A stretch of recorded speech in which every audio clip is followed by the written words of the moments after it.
brought to you by Nova शुद्ध घी। जब जब खाए दिल खुश हो जाए, सदियों का नोवा शुद्ध देसी घी, सपना स्वस्थ भारत का। I love घी। तो आदाब, नमस्कार, गुड इवनिंग, सत श्री अकाल। एक बार फिर आप तमाम लोगों का स्वागत है क्राइम तक की कहानी के इस एपिसोड में। उम्मीद है पूरी फैमिली अच्छी होगी, अपना और अपनों का ख्याल रख रही होगी। आजकल क्राइम का एक नया ट्रेंड चल पड़ा है और बहुत सारे क्राइम सिर्फ सोशल मीडिया की देन है, सोशल मीडिया की वजह से हो रहा है। इसलिए कि सोशल मीडिया वो प्लेटफॉर्म है जहाँ दो अनजान लोग मिलते हैं, एक दूसरे से चैट करते हैं, एक दूसरे के बारे में बातें करते हैं।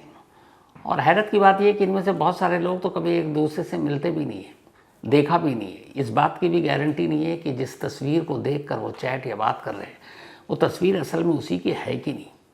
अगर तस्वीर किसी लड़की की है तो वाकई वो लड़की ही है और क्या उसी की तस्वीर है। ये लड़की की तस्वीर के पीछे कोई लड़का है। उसी तरीके से लड़के की है कि क्या वाकई उसी लड़के की तस्वीर है या फिर कोई और है। लेकिन बातें बहुत आगे तक बढ़ जाती हैं और फिर ऐसे बहुत सारे खौफनाक अंजाम पर यह कहानी ख़त्म होती है। आज की कहानी इसी सोशल मीडिया की एक देन है। एक लड़का इंस्टाग्राम पर बहुत एक्टिव था और लगातार अपना सोशल मीडिया के बाकी प्लेटफॉर्म भी यूज़ करता था। उसी इंस्टा पर एक लड़की से उसकी दोस्ती हो गई। कुछ वक्त के बाद उसी इंस्टा पर एक दूसरी लड़की से भी उसकी दोस्ती हो गई। अब धीरे धीरे बातचीत इतनी बढ़ी कि दोनों लड़कियां उससे प्यार करने लगी, वो भी दोनों से प्यार करने लगा। बस सिर्फ एक फ़र्क था, दोनों लड़कियों को यानी उसकी दोनों गर्लफ्रेंड को ये पता ही नहीं था कि इस लड़के की दो गर्लफ्रेंड हैं। और एक रोज़ सच्चाई पता चल गई। जब सच्चाई पता चली तो दूसरी गर्लफ्रेंड ने अपने बॉयफ्रेंड के सामने एक शर्त रखी कि तुम अपनी पहली गर्लफ्रेंड को मार दो, मारने के बाद एक सबूत दो, फिर आगे तुम्हारे साथ रहूँगी, वरना तुम्हें छोड़कर चली जाऊँगी। ये कहानी कानपुर की है। कानपुर में एक लड़की रहती थी, आकांक्षा। आकांक्षा सोशल मीडिया पर एक्टिव थी। एक रोज़ इंस्टा पर सर्च करते करते उसे सूरज नाम का एक लड़का मिलता है। इधर सूरज भी सर्च करते करते आकांक्षा तक पहुंच जाता है। अब दोनों इंस्टा फ्रेंड हो चुके थे, दोनों एक दूसरे से चैट करते। धीरे धीरे वक्त बीता, दोनों ने मिलने का फैसला किया और कानपुर में दोनों की एक रोज़ मुलाकात होती है। मुलाकात के बाद अब मुलाकात का सिलसिला ही चल पड़ता है। फिर दोनों एक दूसरे के प्यार में इस कदर डूबे कि उन्होंने अपनी नई ज़िंदगी, नए सपने सारे बुनने शुरू कर दिए। सूरज एक रेस्टोरेंट में काम करता था। उसने आकांक्षा को भी कहा, वो भी जॉब की तलाश में थी, 20 साल की उम्र हो चुकी थी, कि तुम भी क्यों नहीं उसी रेस्टोरेंट में काम करती हो, तो हम दोनों का वक्त साथ ज़्यादा गुजरेगा। आकांक्षा मान गई। अब दोनों साथ काम करने लगे। धीरे धीरे वक्त बीता। 21 जुलाई, 4 महीने पहले की बात है। घर में होता यह है कि आकांक्षा का एक भाई काम के सिलसिले में दिल्ली जाता है। दिल्ली जाते वक्त उसने अपना मोबाइल अपनी माँ को दे दिया और कहा कि मैं दिल्ली में हूँ, मैं तो वहाँ किसी से भी लेकर बात कर लूँगा, बट आप लोग इस मोबाइल को रखो ताकि मैं इस नंबर पे कॉल कर सकूं, क्योंकि घर में कोई लैंडलाइन नंबर तो था नहीं। तो अब घर में आकांक्षा की माँ आकांक्षा और उसकी एक और बहन को ये बात पता थी कि भाई अपना मोबाइल घर छोड़ कर गया है ताकि वो बात कर सके घर वालों से। इधर अब आकांक्षा अपने घर से दूर कानपुर में है। कानपुर से कुछ दूरी पर उनके माँ बाप रहते थे, तो वो कानपुर में ही जॉब के सिलसिले में रहती थी। और कायदे से रहती क्या थी, वो सूरज के साथ एक तरह से लिव इन में रह रही थी। 21 जुलाई की तारीख आती है, आकांक्षा अपने घर वालों से बात नहीं करती। फिर 22, फिर 23, 3 दिन बीत जाते हैं। आकांक्षा की माँ परेशान। आकांक्षा की माँ फ़ोन कर रही है, लेकिन आकांक्षा फ़ोन काट देती है। फिर इसी दौरान आकांक्षा का एक मैसेज आया माँ के मोबाइल पर। उसने कहा, मैं बिज़ी हूँ माँ, बाद में आपसे तसल्ली से बात करूँगी। 3 दिन से बेटी से बात नहीं हो रही थी। माँ परेशान थी, घबराई हुई थी। लेकिन जैसे ही ये मैसेज पढ़ा, बेटी का मैसेज आ गया, तो माँ को खुश होना चाहिए, लेकिन इस मैसेज के पढ़ते ही माँ और ज़्यादा परेशान हो जाती है। उसने कहा, ये क्या? उसने मैसेज में ये क्यों लिखा कि माँ आप परेशान ना हो, मैं बिज़ी हूँ, बाद में आ जाऊँगी। जबकि उसे पता है कि ये फ़ोन भाई का है, तो उसको भैया लिखना चाहिए था, और यहाँ वो माँ लिख रही है। माँ परेशान, उसे लगा 3 दिन से गायब है, कुछ तो गड़बड़ है। उसने इधर उधर पता करना शुरू किया, आकांक्षा का कहीं सुराग नहीं मिला। तब आकांक्षा की माँ विजयलक्ष्मी एक रोज़ पुलिस स्टेशन पहुंचती है और पुलिस स्टेशन जाकर अपनी बेटी की गुमशुदगी की रिपोर्ट दर्ज कर देती है। अब पुलिस वाले रिपोर्ट दर्ज करते हैं, उस रेस्तरां में जहाँ वो काम करती थी पुलिस वहाँ पहुँचती है, वहाँ से उसका पता निकाला जाता जहाँ वो कानपुर में रह रही थी। इत्तेफाक से उस रेस्तरां के कई ऐसे कुलीग थे जिन्हें पता था कि सूरज और आकांक्षा एक साथ लिव इन में रहते हैं। उन्होंने ये बात बताई, पुलिस सूरज तक पहुंची, सूरज से पूछताछ की। सूरज ने कहा कि 21 तारीख को उसकी और आकांक्षा की लड़ाई हो गई और उस लड़ाई के बाद आकांक्षा उसके घर से चली गई और फिर उसके बाद से कोई पता नहीं, न मैंने कॉल किया न मेरी बात हुई, मुझे लगा अपने घर चली गई। पुलिस को एक तरह से सूरज ने कन्विंस कर दिया। पुलिस को भी लगा कि पता किया तो रेस्टोरेंट में वो लगातार आ रहा, कभी एब्सेंट भी नहीं रहा, तो कोई डाउट ही नहीं था कि दोनों एक साथ गायब हुए। पुलिस ने सूरज को छोड़ दिया। अब पुलिस तफ्तीश में लगी रही, सारी अपने लेवल पे जितने लोगों से पूछताछ हो सकती थी सब करती रही, कोई सुराग नहीं मिल रहा था आकांक्षा की गुमशुदगी की। पुलिस परेशान, घूम फिर कर आकर सूरज पर ही सारा मामला रुक जाता। अब पुलिस को लगा कि अगर सच्चाई पता है तो शायद सूरज को ही है। आसपास के सीसीटीवी कैमरे, बाकी जहां वो रहता था, सब खंगालना शुरू किया। फिर पुलिस ने तय किया कि वो सूरज से दोबारा पूछताछ करेगी। अब पुलिस ने सूरज से पूछताछ करनी शुरू की, लेकिन इस बार पुलिस अंदाज में। थोड़ी देर तक तो वो घुमाता रहा और फिर पुलिस को उसने कहा कि चलिए मेरे साथ, मैं आपको बताता हूँ सच्चाई। उसने कहा आकांक्षा अब इस दुनिया में नहीं है, मैंने उसे मार डाला और उसका कत्ल 21 जुलाई को ही कर चुका हूँ। पुलिस ने पूछा ठीक है, लाश? उसने कहा चलो। अब कानपुर से करीब 100 किलोमीटर दूर बांदा एक जगह है, वहाँ पर एक पुल है, उस पुल के नीचे तेज नदी बहती है। वो उस पुल पर ले गया और उसने कहा मैंने यहीं से आकांक्षा की लाश को नीचे फेंका। पुलिस ने कहा कि आकांक्षा की लाश को तुम अकेले उठाकर इस पुल के ऊपर, हाइट भी है, फिर नीचे फेंकना है, एक आदमी के बस का बात नहीं है। तब उसने कहा नहीं, इसमें मेरा एक दोस्त भी शामिल था। अब उसने अपने एक दोस्त का नाम बताया। पुलिस उसके घर पहुंचती है, दोस्त को भी उठा लेती है, दोनों इकरारे जुर्म कर लेते हैं। पुलिस पूछती है तुमने आकांक्षा को क्यों मारा? तब वो कहानी सुनाता है। वो कहता है कि असल में आकांक्षा से मेरी इंस्टाग्राम पे दोस्ती हुई, फिर हम साथ मिले, फिर आकांक्षा ने कहा हम एक साथ ज़िंदगी गुजारेंगे, शादी करेंगे, और हमारी ज़िंदगी में सब ठीक चल रहा था। दोनों एक ही रेस्तरां में काम कर रहे थे, लिव इन में रह रहे थे। लेकिन एक रोज़ गलती से आकांक्षा ने मेरा मोबाइल देख लिया और मेरा इंस्टा का जो पेज है वो खोल दिया। वहाँ पे चैट पड़ा हुआ था, वहाँ एक दूसरी लड़की के साथ, और ये दूसरी लड़की उसने बताया कि कुछ महीने पहले इसी इंस्टा के ज़रिए उसकी गर्लफ्रेंड बनी।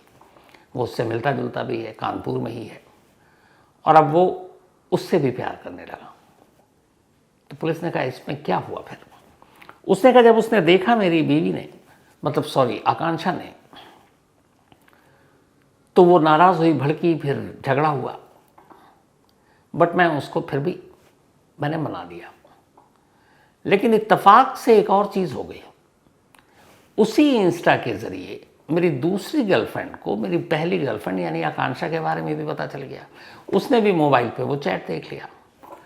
तो अब दो गर्लफ्रेंड, और दोनों को एक दूसरे के बारे में जानकारी मिल गई कि इसकी ज़िंदगी में सिर्फ एक नहीं है, दो है, पहली गर्लफ्रेंड और दूसरी गर्लफ्रेंड। तो पुलिस ने कहा फिर भी ठीक है, लेकिन इसके लिए आकांक्षा को क्यों मारा? तो उसने कहा जब दूसरी गर्लफ्रेंड को ये बात पता चली तो उसने मुझसे झगड़ा किया, बातचीत बंद की, मैं उसको मनाता रहा। फिर एक रोज़ उसने मुझसे कहा कि ठीक, मैं तुम्हारी ज़िंदगी में वापस आ जाऊंगी, पर शर्त एक है, और वो शर्त ये है कि तुम अपनी गर्लफ्रेंड को, जो पहली गर्लफ्रेंड है यानी आकांक्षा, उसे मार डालो। न सिर्फ मार डालो बल्कि मारने के बाद मुझे सबूत चाहिए कि वो मर चुकी है। पहले तो कुछ सूरज को समझ नहीं आया, उसने कहा तुम कैसी बातें कर रही हो, लेकिन वो अपनी बात पे अड़ी रही। सूरज ने कहा मेरे पास कोई रास्ता नहीं था। मैं 21 तारीख को घर आया, फिर मेरी लड़ाई झगड़ा हुआ आकांक्षा से। इसके बाद मैंने उसको मार डाला, गला घोट कर। मारने के बाद अब समझ में नहीं आया कि लाश को कहाँ फेंके। तब मैंने बांदा में रहने वाले अपने एक दोस्त को फ़ोन किया, उसे घर बुलाया। घर बुलाने के बाद उसे सारी बात बताई। और फिर ये हुआ कि इस लाश को ठिकाने लगाना है। तो हमने उस लाश को एक बैग में रखा। बैग में रखने के बाद मेरे दोस्त के साथ मोटरसाइकिल पर उसी बैग को रखकर कानपुर से 100 किलोमीटर दूर तक ट्रैवल किया, एक लाश को बैग में रखकर। 100 किलोमीटर दूर जाने के बाद उसे बांदा में एक पुल नज़र आया जिसके नीचे उफनती तेज धार नदी दिखाई दी। रात का वक्त था, दोनों पुल पर पहुंचे और उस बैग को ऊपर से नदी में फेंक दिया। फेंकने के बाद चले आए। आने के बाद अब उसे लगा कि आकांक्षा के मोबाइल पे घर वालों का फ़ोन आएगा, तो जब वो आता काट देता। लेकिन फिर बीच बीच में वो आवाज़ बदल कर भी बात करने की कोशिश करता, थोड़ा डिस्टर्बेंस साउंड के साथ। नहीं, उसे लगा ऐसे पकड़े जाएंगे, तो उसने मैसेज शुरू किया। और उसी जब माँ का कॉल आ रहा था तब उसने वो मैसेज रिप्लाई किया था कि माँ बिज़ी हूँ, मैं बाद में फ़ोन करूँगी। जबकि उसको लिखना था भैया बिज़ी हूँ मैं, क्योंकि वो भाई का फ़ोन था। और यहीं से माँ को शक हुआ। इसके बाद 3 दिन तक तो रिप्लाई करता रहा। फिर 3 दिन बाद उसे लगा मोबाइल अपने पास रखना भी ख़तरनाक है, क्योंकि पुलिस मोबाइल के लोकेशन से उस तक पहुंच जाएगी। फिर वो गया railway station, Kanpur central railway station जाकर एक ट्रेन के पास रुका। जब ट्रेन चलने लगी उसने उस ट्रेन में वो मोबाइल फेंक दिया। उसको ये था कि ये ट्रेन जहाँ जहाँ ट्रैवल करेगी मोबाइल का लोकेशन वैसे वैसे बदलता जाएगा, और जब पुलिस के पास ये मामला पहुँचेगा तो फिर कानपुर से दूर लोकेशन दिखाएगा आकांक्षा का, क्योंकि ट्रेन अलग अलग शहरों से होकर गुजरेगी। तो उसने पुलिस को ये भी उलझाने के लिए कर दिया काम। अब जब उसने बताया तो अब पुलिस की टीम पहुंची बांदा और उस नदी में लाश की तलाश शुरू की। अब 4 महीने पहले कत्ल हुआ, 4 महीने पहले उसने लाश फेंकी, 4 महीने बाद पुलिस उसे तलाश कर रही है। बहती नदी, तेज बहाव, कोशिश की, लाश अब तक नहीं मिली और मिलने की गुंजाइश और उम्मीद भी अब बहुत कम है। तो पुलिस ने पूछा कि अच्छा तुमने लाश फेंका, और एक कहानी और भी सुनाई थी कि मरने से पहले उसको मरने के बाद के सबूत चाहिए। उसने कहा जब मैंने उसको गला घोंट कर मार डाला तब मैंने एक सेल्फी ली थी आकांक्षा की बॉडी के साथ, उसकी लाश के साथ, और वो सेल्फी मैंने अपनी उस गर्लफ्रेंड को भेज दिया। इत्तेफाक से वो सेल्फी एक सबूत बन गया पुलिस के लिए, क्योंकि वो लाश के पास खड़ा लाश के साथ सेल्फी ले रहा है। सेल्फी वाला मर्डर भी कह सकते हैं इसे आप। और उसने अपनी उस गर्लफ्रेंड को भेज दिया। हैरत की बात यह है कि एक लड़की का कत्ल उसके बॉयफ्रेंड ने किया, और दूसरी गर्लफ्रेंड उसी बॉयफ्रेंड से कह रही है कि तुम पहली गर्लफ्रेंड को मार दो तो मैं तुम्हारी ज़िंदगी में वापस आ जाऊंगी। उसे डरना चाहिए था कि अगर एक गर्लफ्रेंड को वो मार सकता है तो फिर दूसरी की उससे ऊपर से भी खतरा टल नहीं सकता। कल को तीसरी गर्लफ्रेंड के कहने पर वो दूसरी को ही मार सकता था, लेकिन ऐसा हुआ नहीं। बड़ी हैरानी की बात है। उस लड़की की दूसरी गर्लफ्रेंड की शर्त पूरी हुई तो वापस उसकी ज़िंदगी में लौट गई। अब कायदे से अगर देखें तो इस केस में सूरज तो गुनहगार है ही है, उसकी दूसरी गर्लफ्रेंड भी है, क्योंकि कत्ल के लिए उसने उकसाया है। सूरज और उसके दोस्त को पुलिस पकड़ चुकी है। गर्लफ्रेंड के बारे में अभी छानबीन कर रही है, ताकि ये तो नहीं है कहीं कि सूरज उसे भी फंसाने के लिए उसका नाम ले रहा है। पुलिस की तफ्तीश जारी है, लेकिन कहानी अजीब मोड़ पर इसलिए खड़ी है क्योंकि कातिल यहाँ मौजूद है। कातिल इकरार जुर्म भी कर चुका है, कातिल कत्ल की बात भी एक्सेप्ट कर चुका है, लेकिन लाश गायब है। लाश अब तक मिली नहीं। अब 4 महीने का वक्त बीत चुका है। 4 महीने पुरानी बात है। बहती नदी, बहाव तेज, लाश के मिलने की उम्मीद धीरे धीरे अब पुलिस को भी लग रहा है कि कम ही है।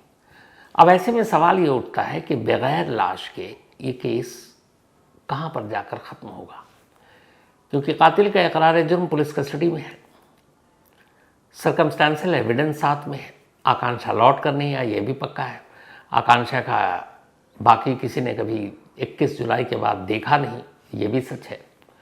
तो अब ये पूरा केस एक सर्कमस्टेंशियल एविडेंस पर खड़ा है, परिस्थिति जन्य साक्ष्य, जिसमें लाश नहीं है लेकिन कहानी है, कहानी के साथ कातिल है। अब देखना यह है कि कानपुर पुलिस इस केस को कितना स्ट्रांगली कोर्ट के सामने रखती है ताकि गुनहगारों को सज़ा मिले। कानपुर पुलिस का कहना तो है कि लाश की तलाश अब भी जारी है, पर ना भी मिले तो भी इसमें गुनहगार बख्शे नहीं जाएंगे, कोर्ट से छूट नहीं पाएंगे। वो इससे जुड़े हुए सारे सबूत कोर्ट के सामने रखेंगे। तो उम्मीद यही है, ऐसे गुनहगारों को कड़ी से कड़ी सज़ा ज़रूर मिलनी चाहिए। तो फिलहाल कहानी में आज इतना ही। अब आपसे मुलाकात होगी कल रात 9 बजे किसी नई कहानी के साथ। तब तक अपना और अपनों का ख्याल रखिएगा। Thank you very much.